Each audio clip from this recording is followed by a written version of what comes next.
Welcome to the ETSU Athletics Drug and Alcohol Policy Review.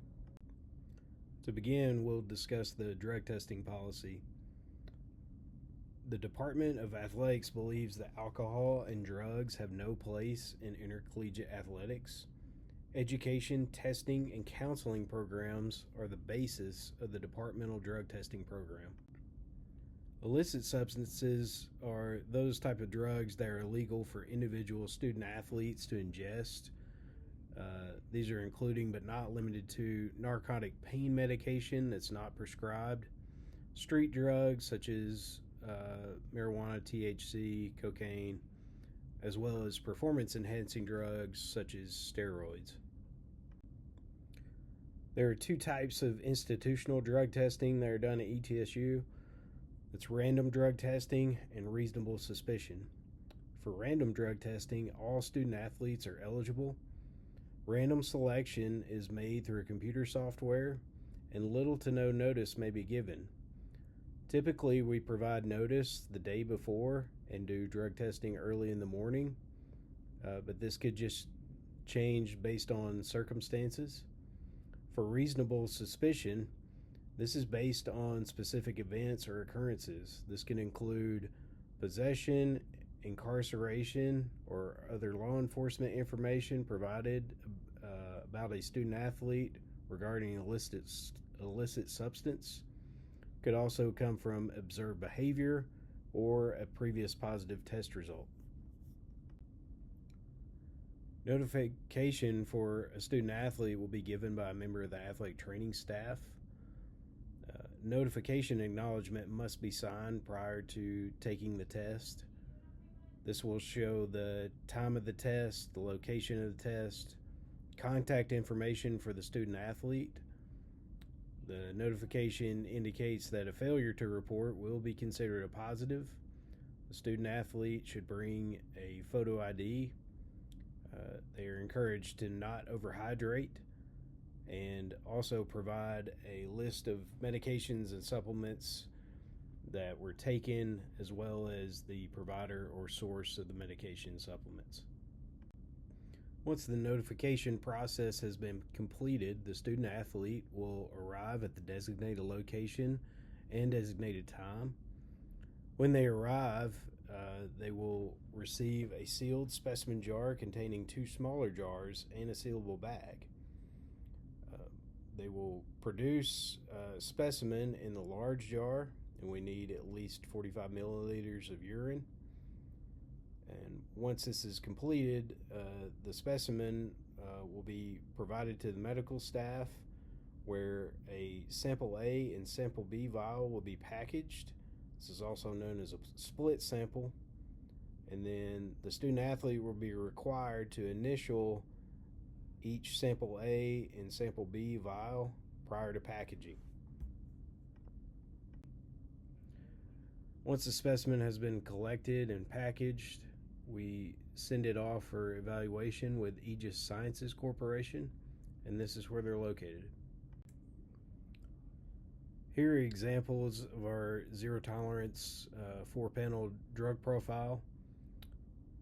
The test will look for some of the following substances, including amphetamines, opioid analgesics, cannabinoids, THC, marijuana, cocaine, and will also indicate specimen validity, which will show if any nitrates, chromates, and specific gravity could be involved in masking a substance.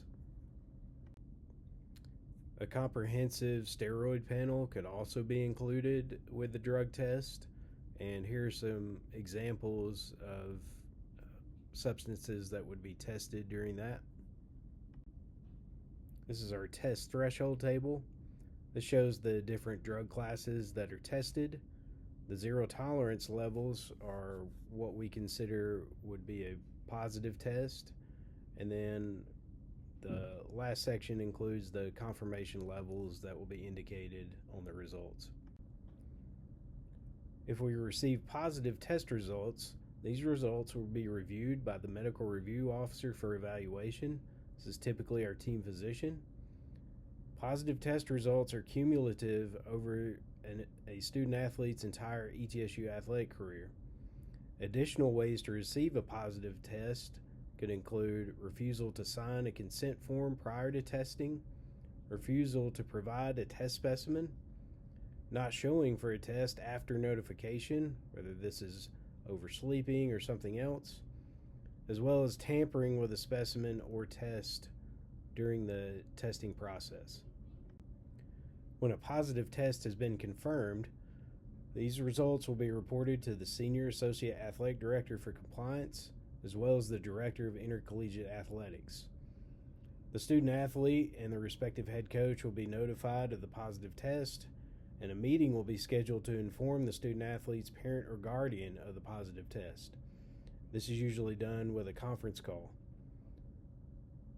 Mandatory referral to the ETSU Athletics Behavioral Health Team will also be done during this period. Let's briefly go over what happens with each positive test result once it's confirmed. If a student athlete receives a first positive result, administration will be notified as well as the head coach, and then a mandatory meeting or conference call will be done with the parent or guardian, and then a mandatory meeting with ETSU Athletics Behavioral Health Team. And once all these have been done, that will be satisfied.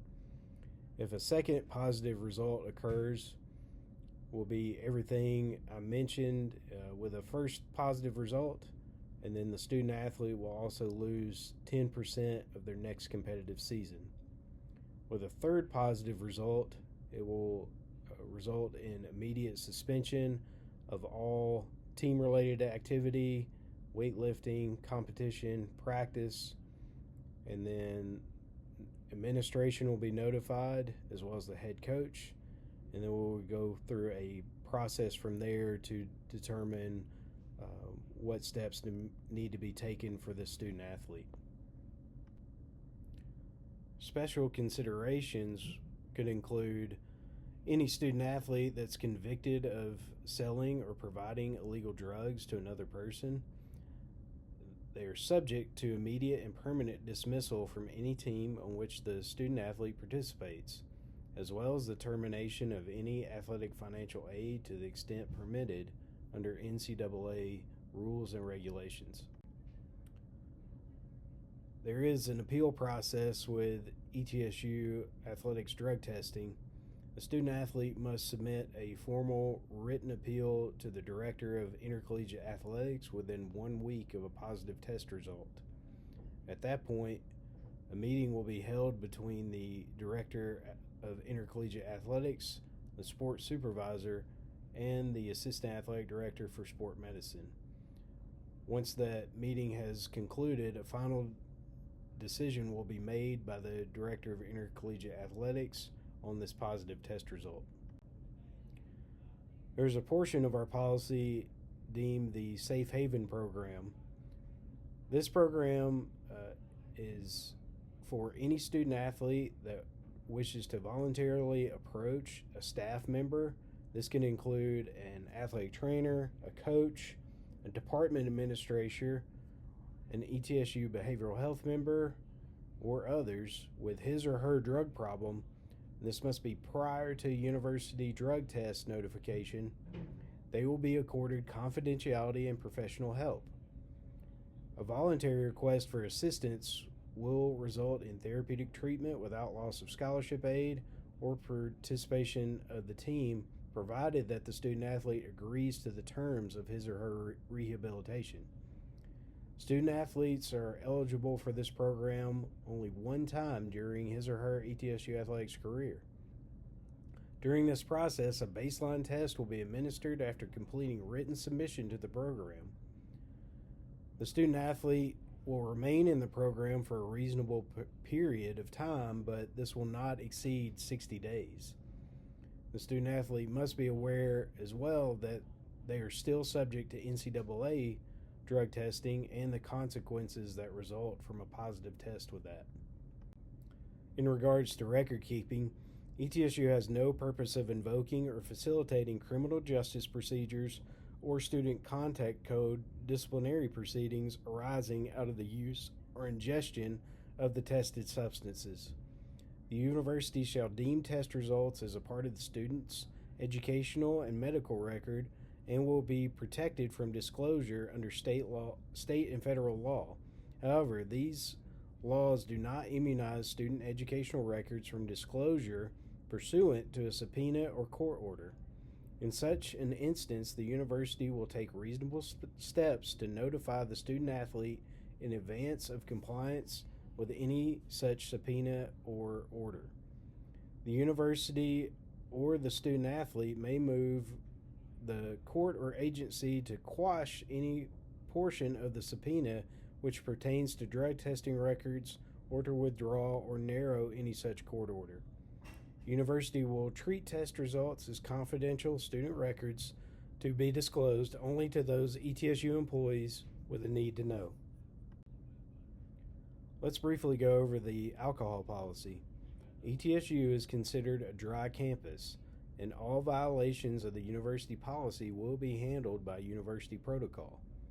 Any student athlete that violates the alcohol policy is subject to sanctions that may include the following: suspension from practice or competition, dismissal from the team, or recommendation that the athletic aid be revoked.